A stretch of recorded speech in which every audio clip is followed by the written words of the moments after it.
देश की सबसे बड़ी बैंक रॉबरी जिसको धूम फिल्म से मिला आइडिया। नमस्कार, सत श्री अकाल। न्यूज़ 20 इंडिया के तमाम दर्शकों का हार्दिक स्वागत है। आशा करता हूं कि आप सभी लोग सुरक्षित होंगे। फिर मैं आपके सामने अपने दर्शकों को ऐसी कहानी सुनाने वाला हूं, यह सुनकर चौंक जाएंगे। वैसे तो हिंदुस्तान में अलग अलग प्रकार से और अलग अलग तरीकों से बैंक रॉबरी हुई है, लेकिन आज की जो कहानी है वह हिंदुस्तान की अब तक की सबसे बड़ी बैंक रॉबरी की कहानी है। लेकिन यह बैंक रॉबरी जिस तरह से की गई, बात वहां तक नहीं है। बात वहां तक है कि इस बैंक रॉबरी में किस तरह से एक पुलिस इन्वेस्टिगेट करती है, कैसे बैंक रॉबर्स पुलिस को उलझाने का काम करते हैं, कहां कहां पुलिस को दौड़ाते हैं, किस किस तरह से पुलिस को गुमराह करते हैं और पुलिस गुमराह भी हो जाती है। फिर बाद में अचानक पुलिस को गलतियों का एहसास होता है और फिर कैसे आखिरकार पुलिस उन बैंक रॉबर्स तक पहुंचती है। यह कहानी उसके इर्द गिर्द है। एक हैरत अंगेज बैंक रॉबरी की कहानी है। जो बैंक रॉबरी के लिए जिस तरह से प्लानिंग की गई थी वह अपने आप में बेहद हैरत अंगेज थी। और सबसे बड़ी खास बात यह थी कि इस पूरे बैंक रॉबरी की जो प्लानिंग है वह एक फिल्म के जरिए तैयार की गई। जिन लोगों को बैंक लूटना था, ये 4 लोग थे। सिर्फ ये अच्छे पैसे कमाना चाहते थे, कम समय में बड़ा पैसा कमाना चाहते थे। इसके लिए गलत रास्ता ही चुना जाना था। ये तमाम आइडियाज ये लोग सोच रहे थे कि कैसे पैसे कमाएंगे, कहां से पैसे आएंगे, किस तरह से आएंगे। उनके दिमाग में आइडिया बहुत आ रहे थे, लेकिन वो खुद ही कंफ्यूज हो रहे थे कि कौन सा आइडिया बेस्ट है। धीरे धीरे उनके दिमाग में यह आइडिया और ये सारी चीजें चल रही थी, तभी एक फिल्म रिलीज होती है जिसका नाम था धूम। धूम फिल्म के बाद उस फिल्म की कई सारी सीरीज आई, मैंने भी देखी थी, अच्छी लगी। जो पहली फिल्म धूम आई और उस फिल्म को देखकर इन चारों के दिमाग में एक पुख्ता आइडिया आया कि उन्हें करना क्या है, और वह आइडिया था एक बैंक को लूटने का। इस फिल्म को देखने के बाद उन्हें लगा कि उनका यह आइडिया कामयाब हो सकता है। पहली बार धूम फिल्म ने इन चारों को एक आइडिया दिया। उसके बाद अब उस आइडिया पर अमल करने के लिए वो तमाम लोग उस बैंक की रेकी करना शुरू करते हैं। कहां कितना पहरा है, कहां कितने पैसे हैं, कौन कहां कब कैसे, यह सिलसिला भी लंबा चलता है। और आखिरकार उन लोगों ने केरल के मल्लीपुरम जिले के एक बैंक को चुना। और क्यों चुना, यह भी एक रोचक बात है। इन्होंने कई सारे बैंक देखे, लेकिन उनका दिमाग कहीं नहीं लगा। आखिर उन्होंने एक बैंक को चुना, और ऐसा बैंक चुना जहां बड़ी रिस्क थी, क्योंकि बैंक आबादी के बीच में था, चारों तरफ लोग थे। ऐसे में बैंक को लूटना बड़ा रिस्की काम था, लेकिन फिर भी उन्होंने उस बैंक को चुना। उसकी सिर्फ एक ही वजह थी, और वो वजह यह थी कि बैंक जिस इमारत पे था वो दूसरी मंजिल पर था। बस इसी चीज ने उन्हें यकीन दिला दिया कि यही बैंक सेफ है लूटने के लिए। क्योंकि इनकी भी एक कहानी है। जब उन्होंने इस बैंक की रेकी की तो सब कुछ पता किया, तो पता चला कि उस इमारत के ग्राउंड फ्लोर पर एक रेस्तरां है, और उस रेस्तरां पर बोर्ड लगा हुआ था टू लेट, यानी कि वो किराए पर देना चाह रहा था उसका मालिक। जब इन्होंने उस बोर्ड को देखा और देखने के बाद उन्होंने तय कर लिया कि बस अब इसी बैंक को लूटना है। यहां से साजिश की बुनियाद शुरू होती है। और मलमपुरम के साउथ मालाबार के नाम से बैंक था, और यह किसी को एहसास नहीं था कि यह आगे चलकर हिंदुस्तान के रिकॉर्ड में दर्ज होगा कि इससे बड़ी बैंक रॉबरी का रिकॉर्ड और किसी बैंक के नाम दर्ज नहीं था। इससे पहले बैंक रॉबरी जो हिंदुस्तान में हुई वह लुधियाना के पंजाब नेशनल बैंक में 1987 में हुई थी। यहां पर करीब लगभग 5 करोड़ 70 लाख रुपए लूट लिए गए थे, और ऐसी बैंक का रिकॉर्ड टूटने जा रहा था। साउथ मालाबार बैंक की शाखा जो 2nd फ्लोर पर है, उसको लूटने की प्लानिंग शुरू होती है। यह चारों, जिसमें एक पति पत्नी भी थे, उस ग्राउंड फ्लोर के रेस्तरां मालिक से बात करते हैं और उस मालिक को बोलते हैं कि उन्हें ग्राउंड फ्लोर वाली जगह चाहिए। वहां पर वो एक रेस्तरां चलाना चाहते हैं और 50,000 रुपए एडवांस देते हैं। इसके बाद वह कुछ दिन जो है वो काम नहीं करते हैं, बस इमारत में जाते हैं, देखते हैं, घूमते हैं, बैंक वाली बिल्डिंग में जाते हैं। मतलब वो कुछ दिन तक सिर्फ रेकी करने का काम करते हैं और कुछ दिनों के बाद उन्हें पता चल जाता है कि बैंक का स्ट्रांग रूम किधर है, कहाँ है, उस स्ट्रांग रूम में कितना गोल्ड रखा है, कहाँ कितने पैसे रखे हैं, सब कुछ पता चल जाता है। दर्शकों, याद रखिए कि बैंक सेकंड फ्लोर पर है और इन्होंने ग्राउंड फ्लोर किराए पर ले रखा है।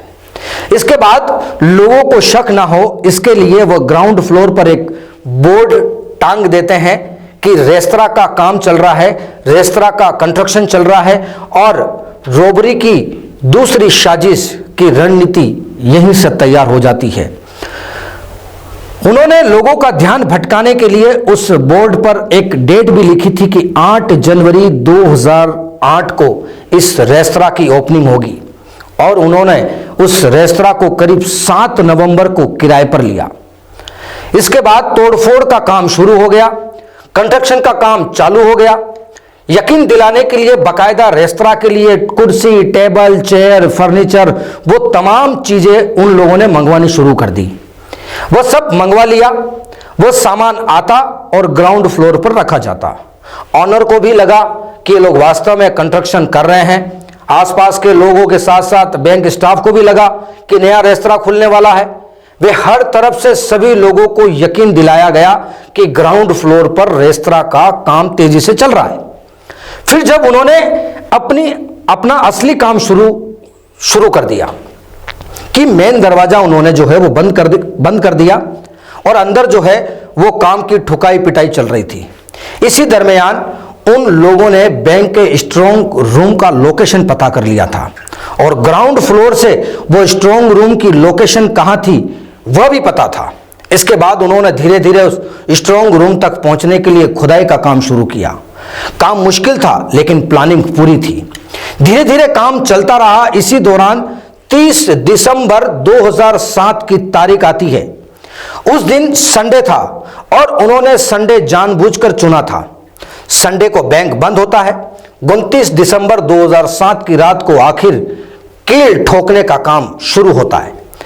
इसके लिए उन्होंने 30 दिसंबर की सुबह यानी कि जो तमाम मशीनरी के जरिए वो लोग सुरंग बना लेते हैं और वह ग्राउंड फ्लोर से सेकंड फ्लोर के स्ट्रांग रूम तक पहुंच जाते हैं। वहां वह दाखिल होते हैं पूरी तैयारी के साथ और वो सारा सामान जो काम का था वो साथ लेकर के पहुंचते हैं और स्ट्रांग रूम को काटना शुरू करते हैं और उसके बाद उस स्ट्रांग रूम से 80 किलो सोना और 25 लाख रुपए कैश, जिसकी कीमत 2007 में करीब करीब 8 करोड़ रुपए थी। ये सारा पैसा सोना स्ट्रांग रूम से ये सारे चारों लोग जो है वो नीचे लाते हैं और सुबह होने से पहले ही उस इमारत को खाली कर देते हैं और फरार हो जाते हैं। संडे का दिन, बैंक बंद, किसी को कुछ नहीं पता कि बैंक लूट लिया गया है। इस बैंक से 8 करोड़ की रॉबरी हो गई है। सोमवार को जब बैंक स्टाफ और बाकी कर्मचारी पहुंचते हैं और जब वह स्ट्रांग रूम में पहुंचते हैं तो उनकी चीख निकल जाती है और देखा कि सारा पैसा और गोल्ड गायब।